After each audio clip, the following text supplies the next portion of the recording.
Golden State Media Concepts bring you Book Review Podcast, a haven for bookworms of all ages and the widest genres, from mystery to memoirs, romance to comedy, fantasy to sci-fi. If you love to read, this is a podcast for you. It's the Golden State Media Concepts Book Review Podcast.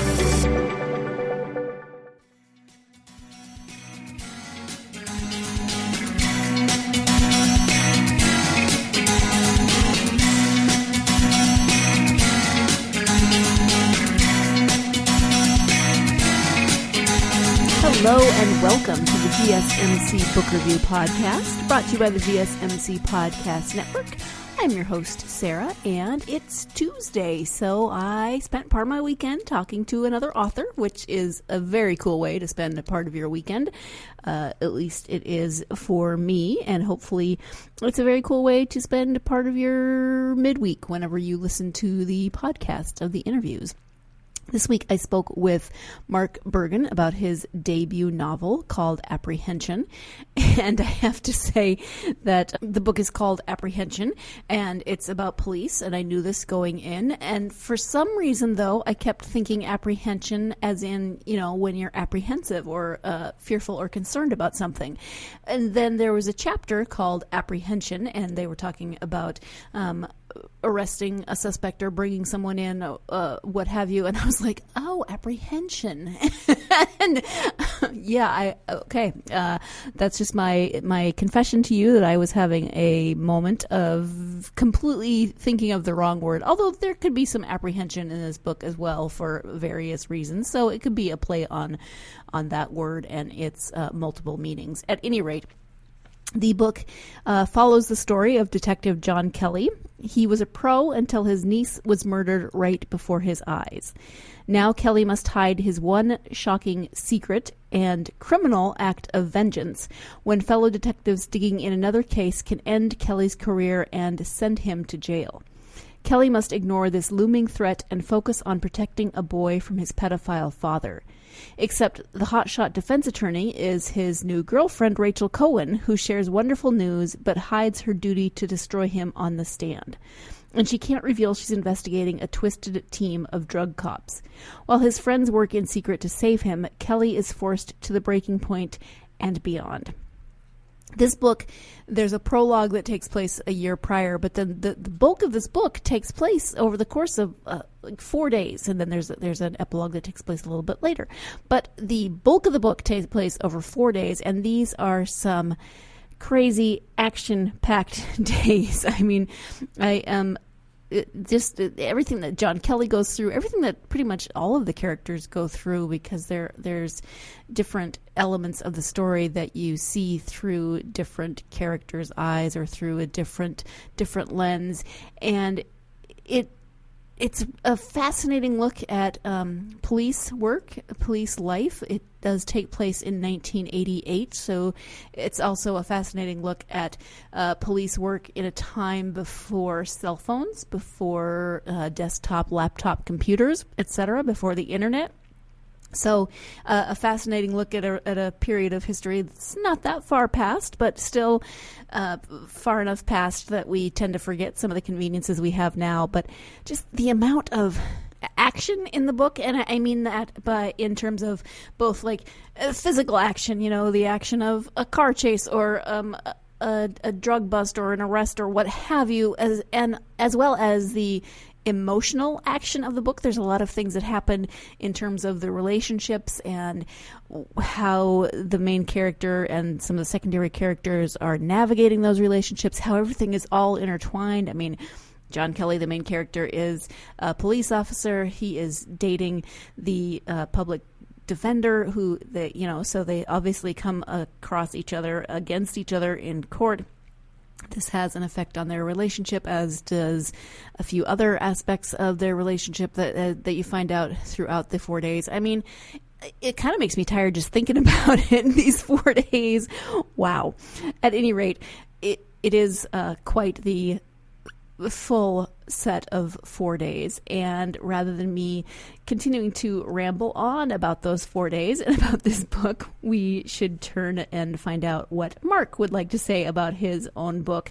Before we get to that interview, I do have copies to give away, so stay tuned until the end of the podcast to find out how you might enter to win a copy of Apprehension by Mark Bergin. In the meantime, let's go ahead and turn now to that interview with Mark. Hi, Mark. Thank you so much for joining me on the podcast. Hi, Sarah. Thank you very much for having me. I am very excited to have you here to talk about your new book, Apprehension.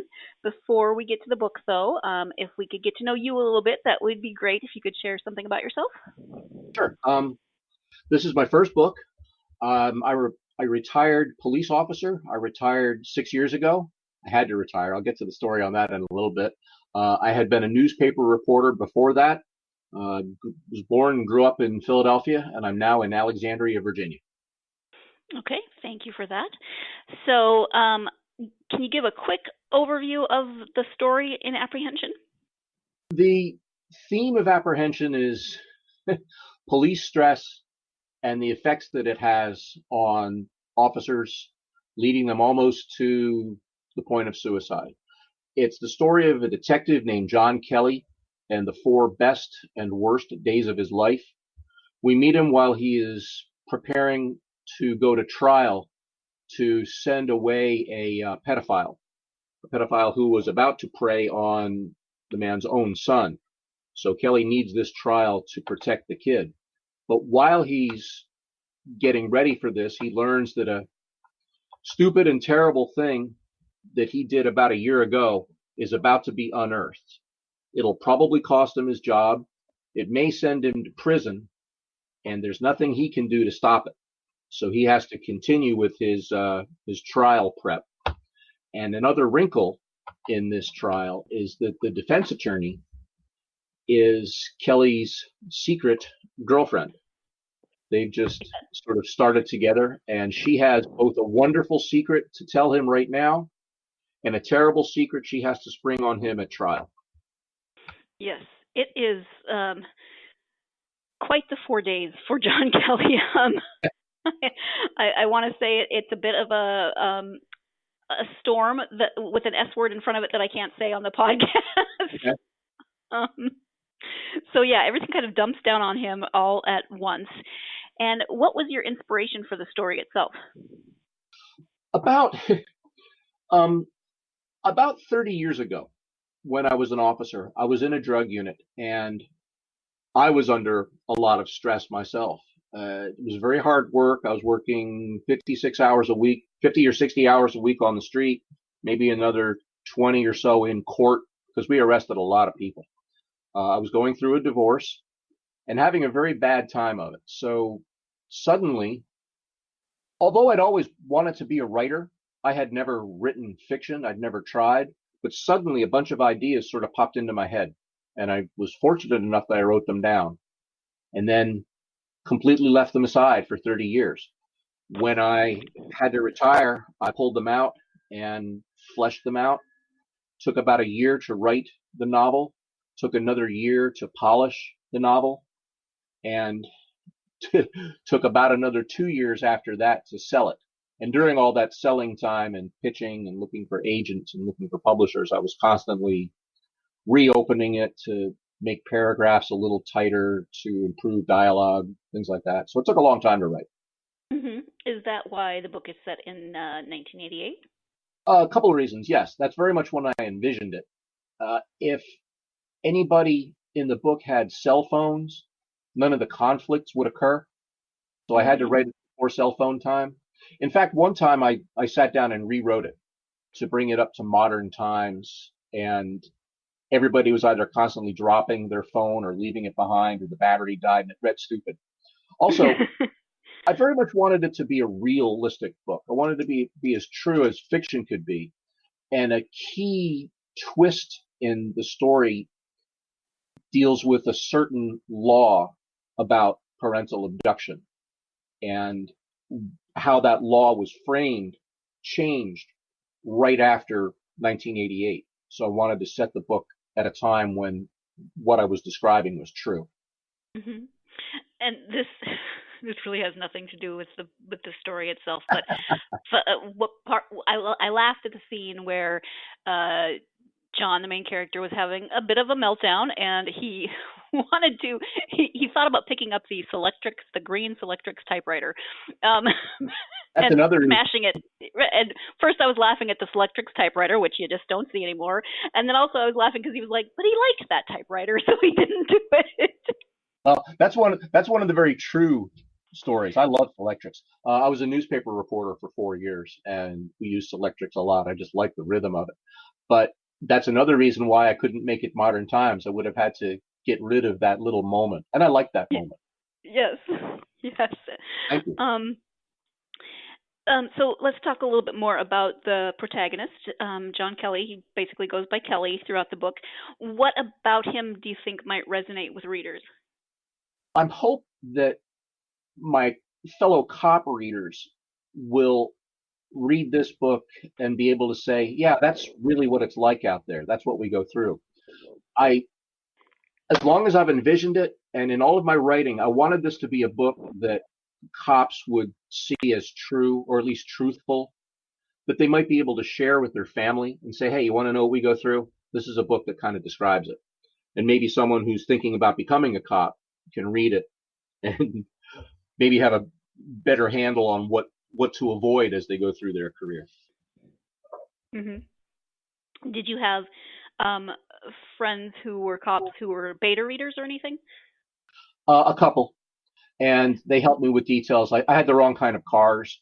I had to go back and talk about some of the radio procedures and the identifying codes back then, because they change all the time. Right. I had a recent beta reader, a lieutenant that I worked for when he was a sergeant and I was just an officer, tell me one of the things he disliked about the book was the manipulations by the officer and the dishonesty.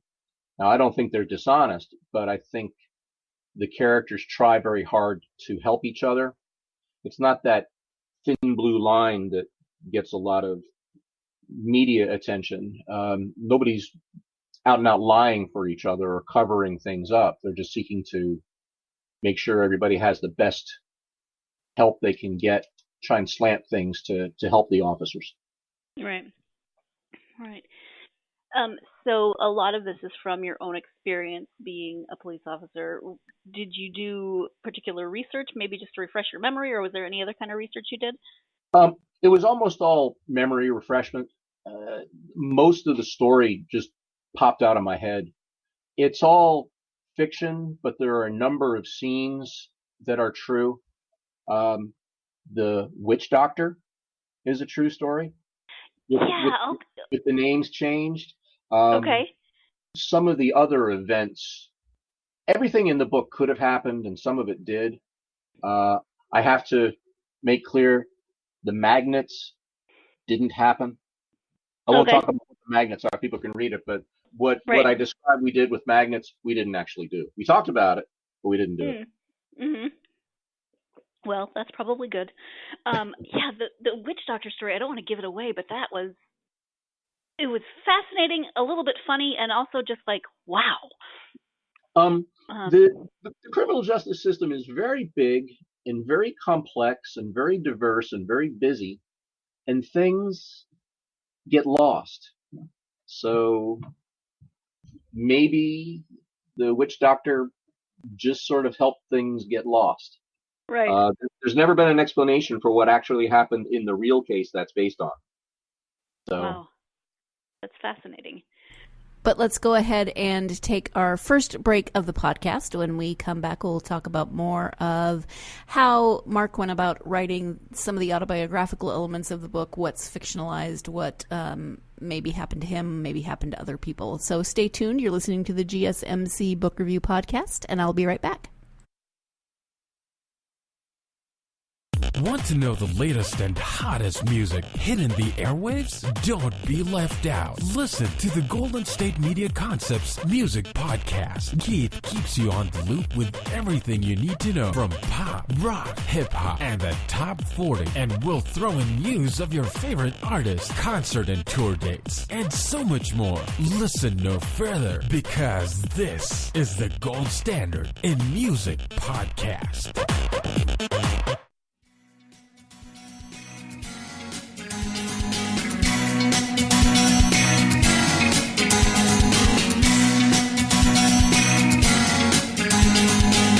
Welcome back to the GSMC Book Review Podcast. I am speaking today with author Mark Bergin about his debut novel, Apprehension. Let's go ahead and get back to that interview. You've touched on this, but there are definitely autobiographical elements in the book, but how did the writing process go for you, where you decided what to include that was autobiographical, what to bring in that was fiction? That's a challenging question. I sort of, the things that were autobiographical, I manipulated some of the circumstances. Very, very little of it is truly autobiographical, but many of the things happened to officers around me, or that I learned of by talking with officers. So it is all fiction, but much of it's true. The officer, there's a description of an officer being robbed while on a drug operation. That happened. That was a shock to us all when that happened. Yeah. How I resolve it in the book, unfortunately, didn't happen. I have a better resolution in the book than real life, which I guess is something we all want to have. Right. We'd all like to be able to rewrite things. Yeah. You mentioned at the beginning the stress level that can often lead to a lot of different complications for people in this line of work. One the worst of which, of course, would be suicide. In the afterword of your book, you talk a little bit about that and what the book is doing for that. Can you talk more about what you say in the afterword? Yes, thank you. When I sat down to write the book, part of my goal was not only to tell a story, like I'd always wanted to. I've wanted to write a book since I was a little kid. And like I say, I had the idea for this book 30 years ago and set it aside. But when I put pen to paper, it was with the idea also that maybe I could do some good with this. Not just sell books, not just get a big publishing contract and then a movie contract and all the other wonderful things that happen to 1/1000th of 1% of us writers. But I had a very interesting thing happen to me that ended my career. 6 years ago, I had 2 heart attacks. In fact, I died. The doctor called it sudden cardiac death. I was at a beach house in Kitty Hawk, North Carolina, sitting on the deck and woke up flat on my back with no idea how I got there. Spilled my coffee all over myself going down. Didn't have pain, didn't have shortness of breath, didn't have any vision problems, just instantaneously went from sitting up to flat out.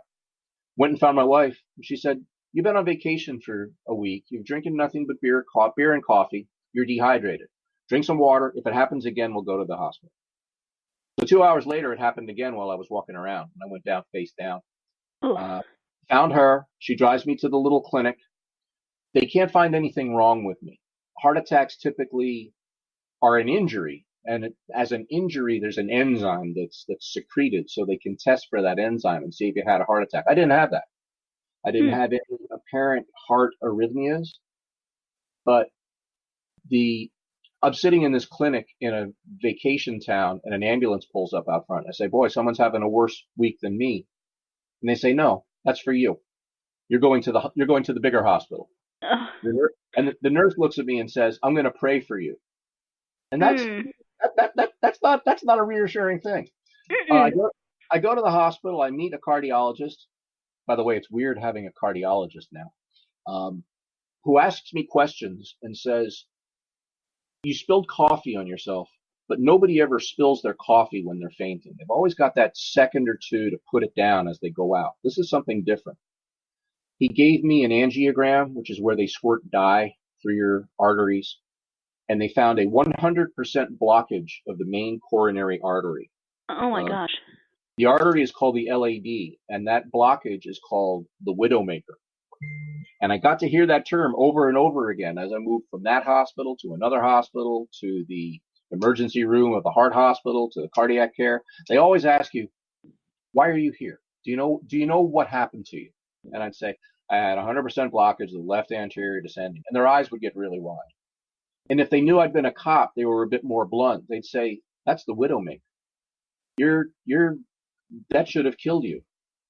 I had one nurse put her hand on my shoulder and say, you're not supposed to be here. God must have something more for you to do. Now, I don't know if that's my image of God, but I thought about it. Mm-hmm. And when I finally had to retire, and I had to retire because I ended up with double bypass surgery, and my doctor and the city doctor said I couldn't go back into the stressful world of police work. So I knew I had to do something. I decided to write, but that's when I decided, what can I do that's better than just writing? And I decided to dedicate some of my profits to programs that combat police suicide. It's a problem. More cops commit suicide than are killed on duty, at least twice as many usually. This year so far, there have been 71 line of duty police officer deaths. And by police officer, I mean everything, all kinds of law enforcement, sheriff's deputies and special agents and stuff. But there have been 120 victims of suicide in the law enforcement field. And in my area, in Alexandria, in the 28 years I was a cop, one officer was killed in a shootout, but 3 officers shot themselves to death. And in that same period, 2 sheriff's deputies in our city. So that's 5 to 1.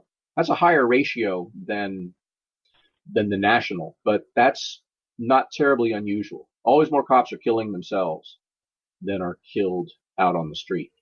And there are ways to prevent it, but within our culture, there are things that sometimes prevent us from getting that help. Mm-hmm. Cops are reluctant to admit they need help. They don't want to call a psychiatrist or go to the city for that because they worry about losing their job. As it happens, after I had written the book, but while I was still researching the topic, I got to hear a lecture by the National Police Suicide Foundation. And they're going to be my first recipients of money. They impress me. They do 2 things. They teach police agencies around the country how to recognize stress, PTSD, how to mitigate it, how to help their officers through it. And they also operate a no-tell helpline, a hotline that cops can call without getting ratted out to their agency. So they're going to get, right now, about 50% of my profits, which isn't a whole lot of money yet. The book is just barely showing up. But I like what it just came out, right? Yes, it did. Technically, it came out last week, and the orders are starting to come through now. It's an ebook, but it's on Amazon and it's on Barnes and Noble, and the publisher Quill has it available too. So it's starting to show up,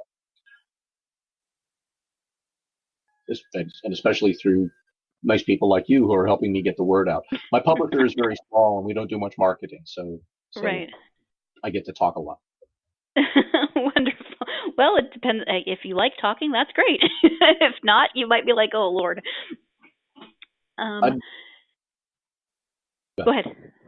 No, I'm getting a little more comfortable about it. I don't like talking about myself, but I'm glad to talk about it. I want to talk about the topic because it doesn't get the attention that it should. Absolutely. And you talk, there is that element of the story, and I don't want to give much away about the story, but this is 30 years ago, and it doesn't feel like things are that much different now in terms of, officers still don't want to call the employee assistance program, or they still don't want to admit that they have any sort of weakness, because then they aren't seen as being maybe strong enough to be in the line of work that they're in. So it's definitely, I can definitely see that it would be a problem that needs to be addressed. There's a bit of a shift now, and things are getting better now. A couple reasons. Social media. Although social media can generate a tremendous amount of pressure on all of us with the images of cops who get involved in bad things or just flat out do bad things, or their actions can be misinterpreted. That makes us look bad and feel bad. But it's also an area in which cops can draw some strength. There are groups on social media that try to highlight this issue. Agencies have gotten better. We've always had stress debriefings on our police department. Not always, but for most of the time I was a cop, you'd have a critical incident stress debriefing. If there were a major shooting, a really bad call, like somebody died or a young person died, they would bring officers in and you'd talk in a group. But many agencies, including mine right now, the Alexandria Police Department, are starting peer debriefing groups where it can be one-on-one, where the officers can reach out to either a fellow officer or, lucky for me as a retired officer. I'm a member of the Alexandria Police peer debriefing unit. So someone who just had something terrible happen, maybe even an off-duty thing, maybe they're going through a divorce, they can call and talk to me, and because I'm outside the chain, I don't have to report back and either get them in trouble or make trouble there. So departments are moving toward improving. I'm hoping this book lets me talk to a lot of police agencies and sort of spur them on or be a catalyst for talking about these issues. That's really wonderful. Thank you so much for that. So you retired and you started writing. Are you working on another book? Do you have an idea for another book? How's that working? I've got about 6 ideas for another book. I'm about halfway through the second book.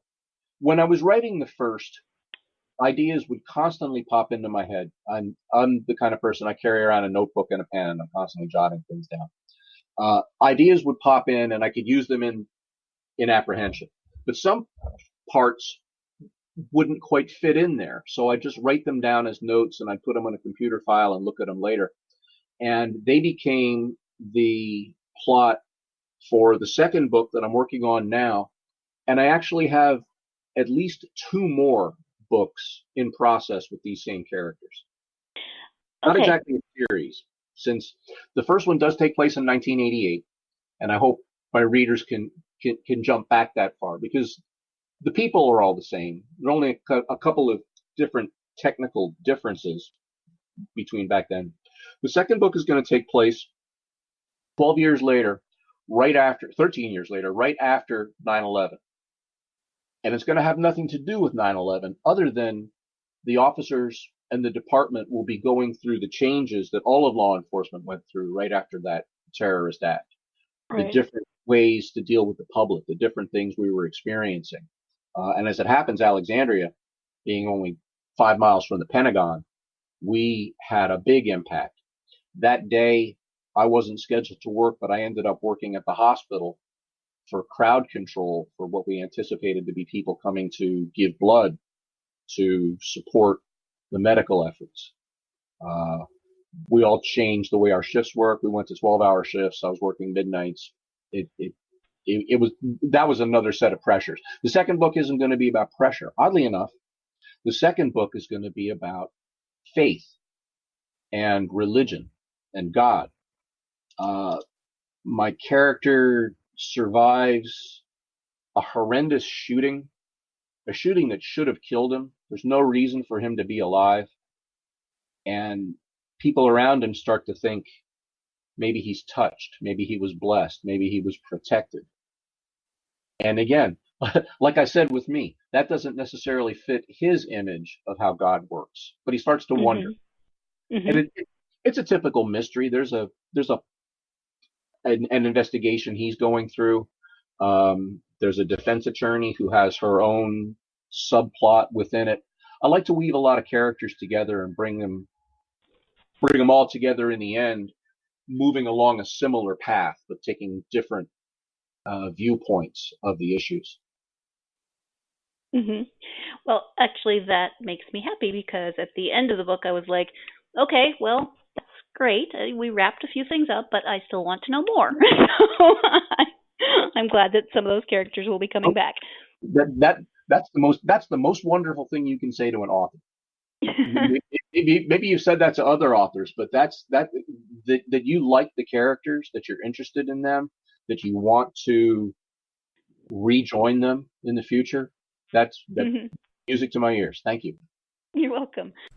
And I will say that I have, in fact, said that to other authors, but that does not make it any less true every time I say it. I mean, I am the type of person that falls in love with characters, gets invested in characters, doesn't want the book to end because I want to know more about the characters. Give me an epilogue that covers the next 300 years, and I am good to go. But we do have to take our second break of the podcast, and when we come back, we'll be wrapping up this interview with Mark Bergin. So stay tuned. You're listening to the GSMC Book Review Podcast, and I'll be right back.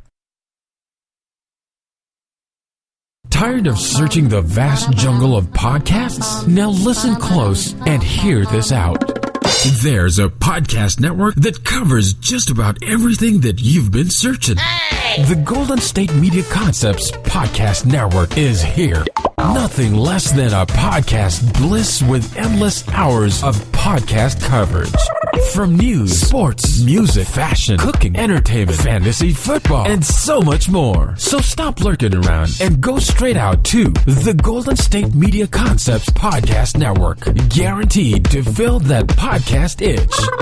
Whatever it may be. Visit us at www.gsmcpodcast.com. Follow us on Facebook and Twitter, and download us on iTunes, SoundCloud, and Google Play.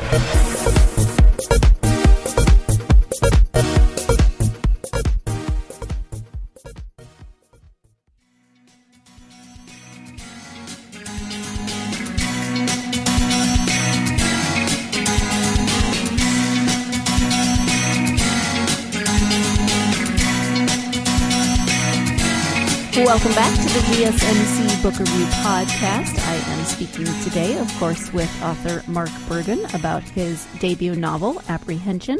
And so let's go ahead and get back to that interview. You said that you wanted to write since you were a kid. Have you been writing throughout your career, or did you just kind of put that on hold until you retired? Well, the wrong kind of writing. I remember wanting to be a writer since I was about 12. My favorite author was and is Alistair MacLean, the British thriller writer, the author of The Guns of Navarone and Were Eagles There. And my first contact with him was my dad said I could stay up late to watch this movie called The Guns of Navarone. I'd never heard of it. I was a little kid, and it was a great war story. And I learned it was a book, so I went and read the book. And then I read everything else that Alistair MacLean read. And then he was the first author that I reread just to see how he put things together, knowing how it was going to end, but looking for the foreshadowing, even reading just how well he did sentences and paragraphs. His gift of the language just grabbed me right at that moment. I read everything I ever could, and I read and I read and I read. Then I became a newspaper reporter, which is a whole different style of writing. In fact, I had a mystery bookstore owner one time say, reporters can't be writers. They'll never be novelists. I might go back and find them. And that's not true because there are plenty. Yes. But it's a kind of writing. And my excuse probably was always, I'm too busy. Too busy being a reporter, too busy being a young cop and then a middle cop and then getting married and having kids and being a parent and all the other things. I knew, though, that when I retired, I had to have something to do. I'd been 28 years on the department. I was looking to go to at least 30. So I was starting to think about retirement. And what everybody tells you is you can't just walk out the door with nothing to do. You can't think, I'll just play golf. I'll just play tennis. I'll just sit around the house. Because those are the people that curl up and die. I decided I wanted to write. I knew I always wanted to write. I realized I now had the time and no excuse not to. So I sat down and spent at least 4 hours a day looking at the screen, if not throwing words onto the screen. But the actual writing wasn't terribly hard at the beginning because I'd had this story burbling in my mind for so long. Somebody, I wish I knew who, but the best analogy I've heard for how you write a book is you compare it to making a sandcastle. And to make a sandcastle, you start by pulling together a huge pile of sand. And once you have that big pile of sand, then you start making towers and courtyards and moats and walls.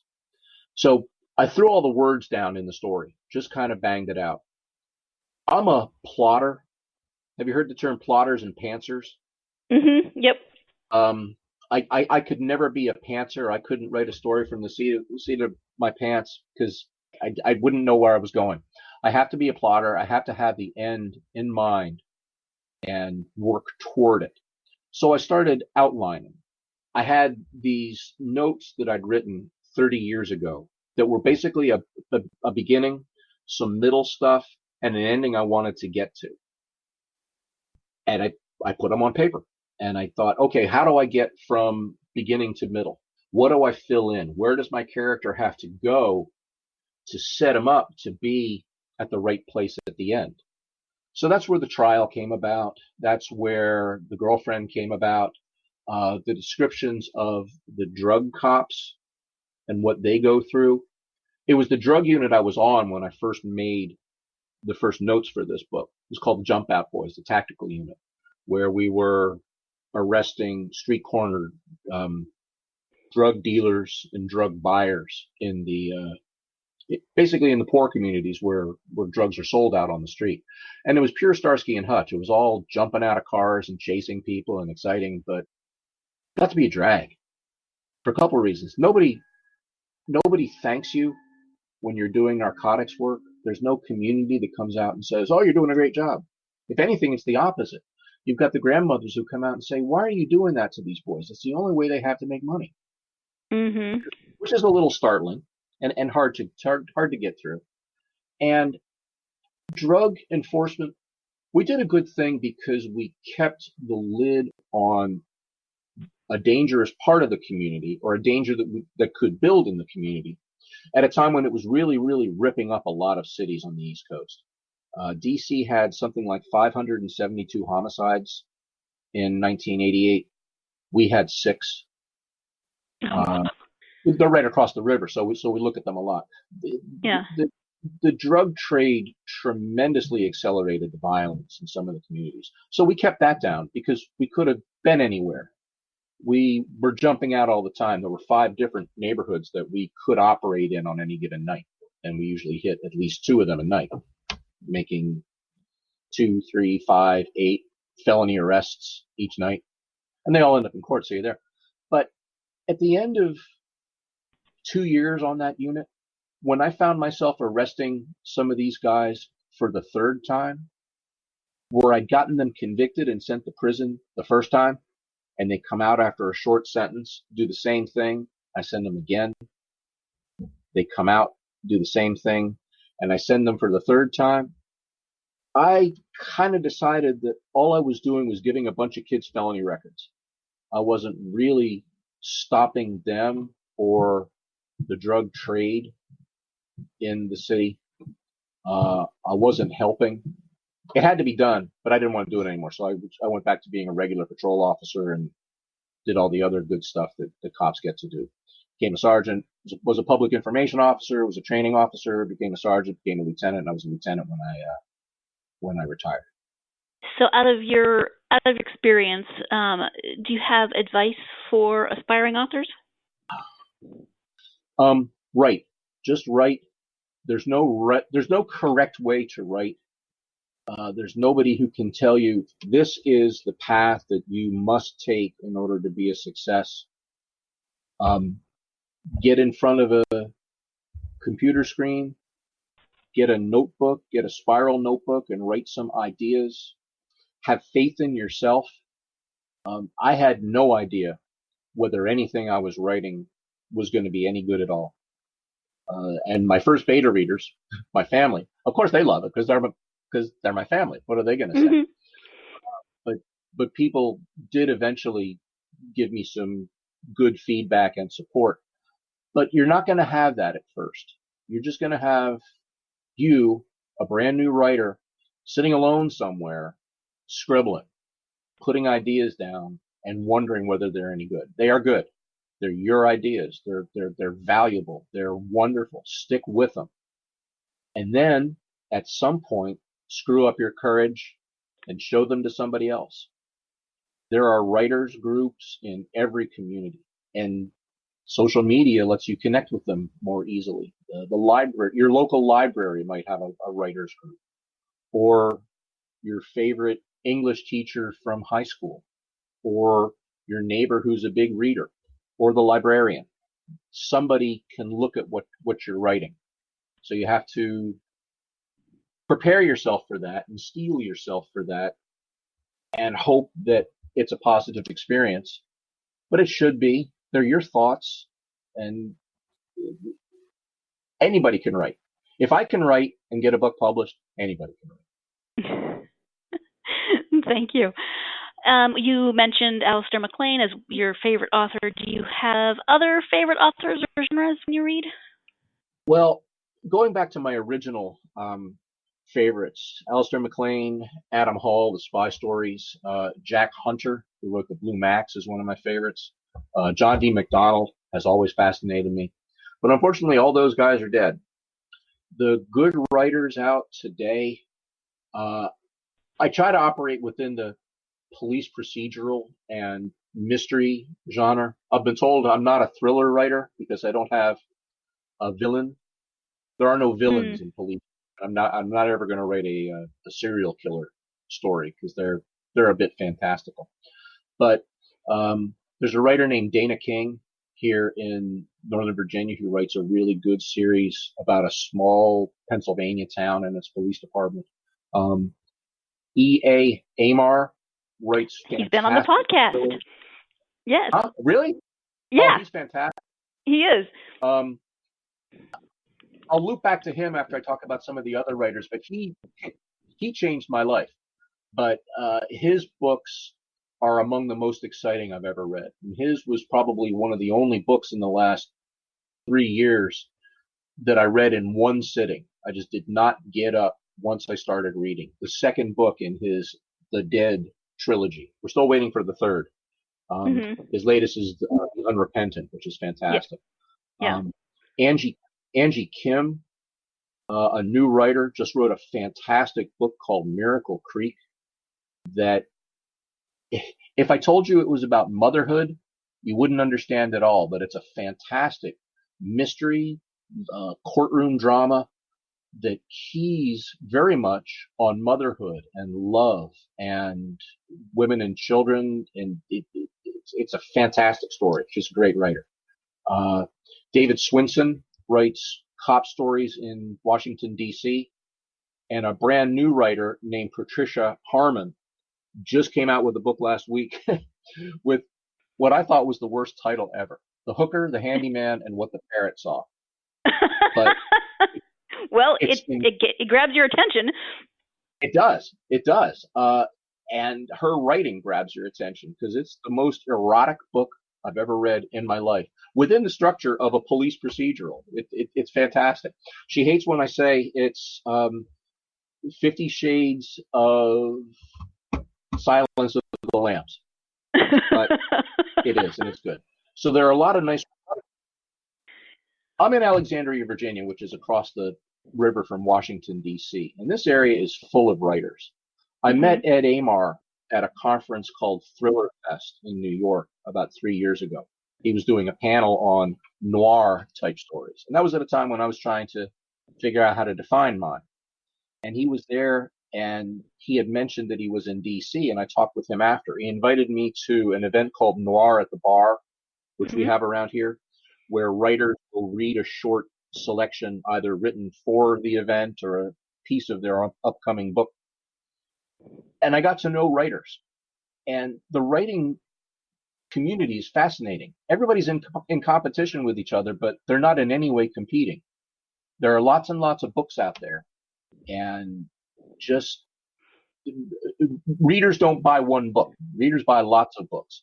So we can all pull together, and they've been really supportive. They've talked me through, they've helped me with some issues with trying to find an agent, trying to find a publisher, just trying to keep working when you're stuck in the story and the other one doesn't seem to be going anywhere. Yeah, it's great. Wonderful. Yeah, I've heard you're not the first that has talked about that community out there, so that just sounds wonderful. It's nice to be in an area that has so many other authors. Mm-hmm. Yeah. I know you have a website, so if you can tell us where to find your website and where people can find you on social media, if you have it. I do. I'm on Facebook. I think I'm Mark Bergin 54, but I also have a Mark Bergin Writer Facebook page that I only started a few weeks ago, so it's not really well populated. I haven't quite figured out how to separate my personal persona from my writing persona, and I want to do that more. I have a website called markberginwriter.com that was a blog site I started about 2 or 3 years ago, wrote about 15 items and forgot about it until about a month ago. I just wrote something new, and I'm trying to revitalize that. I can be reached on my website, which is in the back of the book, so I'm trying to encourage people to write to me from that. If they don't like the book, I want them to tell me. If they do like the book, they can tell somebody else. But right. My email is berginwriter@gmail.com. And Bergin is Bergin. None of this Candace Bergen with an E stuff. Okay. You got it wrong. Good to know. And then we've talked about a bunch of things today, but is there anything that we haven't covered that you would like to highlight, either from your book or writing in general? Gee, that's a very wide platform. It is, but just in case there was something you're like, shoot, I really wish she'd asked me that. Nothing I can think of right at this second. I think, you were kind enough to give me questions that let me talk about my cause, if you will, the suicide prevention, describe the book a little bit, talk about the ones that are coming, talk about some of my friends who have also not also written great books, but they've written great books, and they're also writers. I can put it that way. Mm-hmm. Okay. Well, if you're anything like me, you'll think of something like 2 hours from now, but that's just me. So thank you so much for being a guest on the podcast. I really enjoyed speaking with you. It was very much my pleasure. Thank you. Thank you for your interest. Once again, thank you so much to Mark Bergin for taking the time to speak to me about his debut novel, Apprehension. I very much enjoyed our conversation. I am grateful, as always, to all the authors who take time to come onto the podcast. Grateful, as always, of course, to you, my listeners. And if you are interested in this book and would like to enter to win a copy of it, you can do so by going to our Facebook, Twitter, or Instagram pages, so GSMC Book Review social media pages, and commenting on the post that has this episode, which is episode 174, obviously interview with Mark Bergin. So GSMC Book Review, Facebook, Twitter, or Instagram, comment on this post, episode 174, and you will be entered to win a copy of Apprehension. Thank you so much for joining me for this interview, this episode. I hope you'll join me again next time. Hope you're having a wonderful week, and that you take some time this week to go out and get yourself lost in a good book. You've been listening to the Golden State Media Concepts Book Review Podcast, part of the Golden State Media Concepts Podcast Network. You can find this show and others like it at www.glsm.com. GSMCpodcast.com. Download our podcast on iTunes, Stitcher, SoundCloud, and Google Play. Just type in GSMC to find all the shows from the Golden State Media Concepts Podcast Network. From movies to music, from sports to entertainment, and even weird news. You can also follow us on Twitter and on Facebook. Thank you, and we hope you have enjoyed today's program.